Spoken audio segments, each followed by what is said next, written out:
उम्मीद करते हैं आपको जगाने में ये सेशन काम आएगा। आप ये आज से मान लो कि आप आज से आरंभ कर रहे हैं और ये आरंभ प्रचंड होना चाहिए। बहुत सारे एग्जामिनेशन पाइपलाइन में है, बहुत सारे एग्जामिनेशन पाइपलाइन में है। आप कई सारे एग्जामिनेशन देने वाले होंगे जो आपके कैरियर के दशा और दिशा को बदल देगा।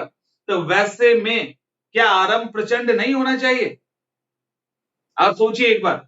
और मैं ये क्यों कह रहा हूं? मैं इसलिए कह रहा हूं कि अभी आने वाले अपकमिंग एग्जामिनेशन को लेकर बहुत सारा डर लग रहा होगा। अगर नहीं हुआ तो ये करेंगे, वो करेंगे, असफल हो गए तो एक चीज ध्यान रखना, लाइफ में असफलता होती ही रहे, लगती ही है। और लाइफ में आप असफल होते रहेंगे मरने तक, और लाइफ में आप सफल भी होते रहेंगे मरने तक। असफलता और सफलता अपने रूप को बदलता हुआ हमारे इस जीवन का एक पार्ट है, हमारे इस जीवन का एक हिस्सा है, और वो आएगा और वो जाएगा। एग्जामिनेशन भी उसी का एक पार्ट है। फिर डरने की क्या जरूरत है? जब और जगह पे असफल होते हैं और जगह पे सफल होते हैं तो यहां डरने की क्या जरूरत है? क्या वहां डर के काम करते हो? नहीं करते हो तो एग्जामिनेशन को लेकर डर किस बात का? लाइफ का एक छोटा सा पार्ट है, हो सकता है नहीं सक्सेस करें, एफर्ट तो पहले कीजिए।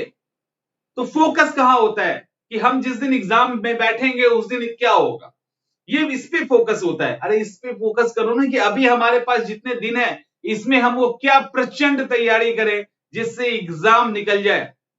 आप समझ रहे हैं? तो हमारा टारगेट, गीता में भी कहा गया है ना कि कर्म पे ध्यान दीजिए, फल पे नहीं।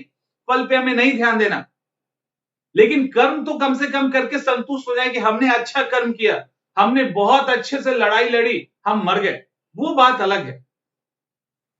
महाभारत का युद्ध हुआ था ना, बहुत सारे लोग मारे गए ना, इसका मतलब सब असफल हो गए? एक सैनिक सरहद पे मारा जाता है, क्या वो असफल हो जाता है? नहीं, उसको यह फील होता है कि वो सही काम करते हुए मारा गया है। उसने वो जो कर सकता था ईमानदारी से, उसकी जो उस समय की मानसिक और शारीरिक क्षमता थी, उससे वो जो कर सकता था वो उसने किया। आपका फोकस बस इतना ही होना चाहिए। एक अजीब संतुष्टि मिलेगी, अगर आप पास कर गए तो वो बोनस होगा, नहीं पास किए तो अफसोस नहीं होगा। बहुत ज्यादा अफसोस पता है और डिप्रेशन किसको होता है? वो उनको होता है जिनको लास्ट में ये लगता है ना कि काश ये भी कर लिया होता, काश वो भी कर लिया होता तो आज हम फेल नहीं करते, उनको लगता है। लेकिन जो अपने मानसिक और शारीरिक क्षमता, जो उनके उस समय का स्ट्रेंथ है, उसको पूरी तरह से झोंक दिया और उसके बाद अगर रिजल्ट नहीं आता है तो उनका ये कहना होता है हमने अपनी जो ताकत थी वो लगा दी, अब इससे ज्यादा हम कर नहीं सकते थे, नहीं आया, कुछ हो नहीं सकता, वो कुछ और करेंगे। कहने का मतलब ये नहीं कि हम अनसक्सेस होने जा रहे हैं, कहने का मतलब ये है कि आप जो आरंभ करें ना, आप जो स्टार्टिंग करें वो प्रचंड, कहने का मतलब भी ये है कि आपके सामर्थ्य, जो आपकी एबिलिटी है उस समय, उसके अकॉर्डिंग टॉप, मतलब मैक्सिमम हो। तो आज से ही जो भी एग्जाम आप देना चाह रहे हैं, जो भी एग्जाम देना चाह रहे हैं, प्यून से लेके यूपीएससी तक, आप जिस भी एग्जाम को देना चाह रहे हैं, शिद्दत के साथ आप जिस भी एग्जाम की तैयारी कर रहे हैं, उसमें देखिए कमी क्या क्या है, खोजिए, ढूंढिए और उसको गोली मार दीजिए। वो आप अपने पढ़ाई से मारेंगे, क्योंकि हर एक कमी को ढूंढ के हटाइए। हर एक कमी जैसे जैसे हटता जाएगा, आपके अंदर वो कॉन्फिडेंस बिल्डअप होता जाएगा, आप एक प्रेशर से रिलीज होते जाएंगे। और ये यकीन मानिए इस बात का, जैसे जैसे आप चीजों को खत्म करते जाओगे ना, वैसे वैसे कॉन्फिडेंस आएगा, मन हल्का होता जाएगा। जो कहते हो ना आप लोग कि बहुत टेंशन होता है, बहुत मन भारी रहता है, होगा क्या होगा, ऐसा सबके साथ नहीं होता, होता सबके साथ है, लेकिन उसका लेवल अलग अलग होता है। जो सक्सेसफुल कैंडिडेट होते हैं ना, उनको क्या डर होता है पता है?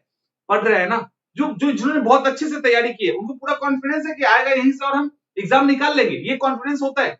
लेकिन एक एग्जामिनेशन का फोबिया, वो तो कॉमन सा बात है, वो कॉमन फोबिया होता है। लेकिन जिन्होंने तैयारी नहीं की उनको हमेशा ये रहेगा, अरे वो पढ़ लिए होते, ये पढ़ लिए होते, ये पढ़ लिए होते, इसका डर, ये डर एक्चुअली हावी करता है। और जो चीज याद होती है ना, वो भी एग्जामिनेशन में प्रेशर क्रिएट करती है और वो भी हम भूल जाते हैं। लेकिन जो सक्सेस करते हैं उनको पता है पढ़ तो हमने सब लिया है, वो एक उनके अंदर कॉन्फिडेंस होता है। एग्जामिनेशन का एक अलग प्रेशर होता है थोड़ा सा, वो उसको हैंडल करते हैं और निकाल लेते हैं। समझ में आ रहा है? तो तैयारी और जो कमी है उसको एक एक करके बाहर निकालना शुरू कीजिए आज से। आप मान लीजिए कि आज से ही आपने आरंभ किया है, आप ये मान सकते हैं कि आज से ही आपने आरंभ किया है, तो आज से ही अपने आप को आरंभ वाले मोड में डालिए और देखो कि कहां क्या छूट रहा है, देखिए किसके कारण नहीं हो सकता है, उसको हटाइए और सक्सेस लेके जाइए। और सफल होंगे ही होंगे, नहीं होने का तो कोई सवाल ही नहीं है, नहीं होने का कोई सवाल नहीं। जिसने भी शिद्दत के साथ तैयारी और पढ़ाई की है ना, जिन्होंने अपने हिसाब से जो बेस्ट दिया है, तो उसमें बहुत रेयर है, क्योंकि कुछ थोड़ा सा एक नमक भर वो भी है जो फैसला करता है। अदरवाइज आपका कर्म ही डिसाइड करेगा कि आपका हो रहा है कि नहीं हो रहा है। उम्मीद करते हैं आपको जगाने में ये सेशन काम आएगा। अगर आप थोड़ा सा भी जग गए इस वीडियो के बाद, तो लगता है कि नहीं, हमारा वीडियो बनाना सार्थक हुआ। मिलते हैं अगले वीडियो।